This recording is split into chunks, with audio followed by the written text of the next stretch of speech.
सीता माता के श्राप की सजा कलयुग में भी भुगत रहे हैं।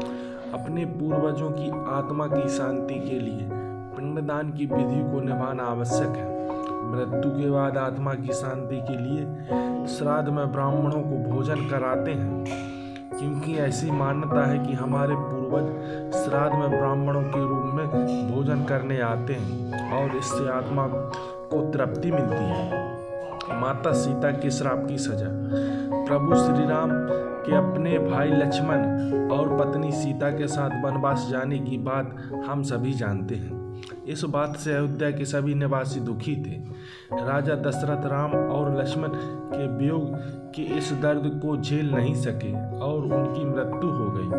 पिता की मृत्यु के इस खबर से राम और लक्ष्मण सभी को गहरी ठेस पहुंची। दोनों ने ही जंगल में ही पिंडदान करने का निश्चय किया है। इसके लिए राम और लक्ष्मण दोनों जंगल में ही आवश्यक सामग्री को एकत्रित करने के उद्देश्य से निकल गए। इधर पिंडदान का समय निकलता ही जा रहा था। समय के महत्व को समझते हुए माता सीता ने अपने पिता के समान ससुर दशरथ का पिंडदान उसी समय राम और लक्ष्मण की उपस्थिति के बिना किया। माता सीता ने पूरी विधि विधान का पालन कर इसे संपन्न किया।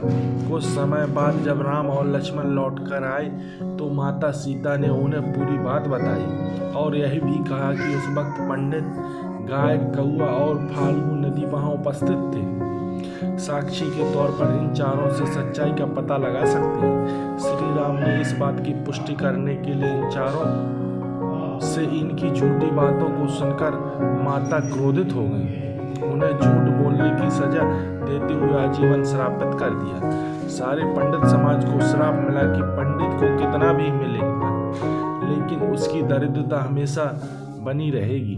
कौवे से कहा कि उसका अकेले खाने में कभी पेट नहीं भरेगा और वह आकस्मिक मौत मरेगा।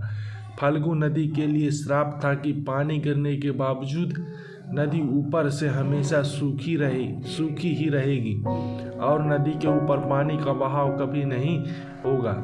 गाय को श्राप दिया कि हर घर में पूजा होने के बाद भी गाय को हमेशा लोगों का जूठन खाना पड़ेगा।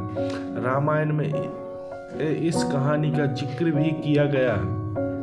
आप आज के समय में इन चारों पर सीता माता के श्राप को प्रभाव को देख सकते हैं। ये सारी बातें आज भी सच होते हुए नजर आती हैं।